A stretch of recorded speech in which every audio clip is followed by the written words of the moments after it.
In this video, I'll show you how to add multiple signatures in Docusign using a simple and practical workflow that most users can follow.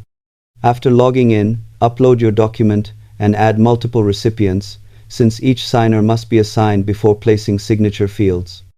Once inside the editing screen, select the signature tool and place it for each recipient in their respective sections. You can assign each signature field to a specific person, ensuring the document flows correctly. Docusign makes this process intuitive, but it's important to double-check signer order, especially if the document requires a specific sequence. You can also set routing order or parallel signing depending on your needs. Always review placement and recipient mapping to avoid delays or errors during signing. Overall, it's a powerful feature for handling multi-party agreements efficiently when used carefully.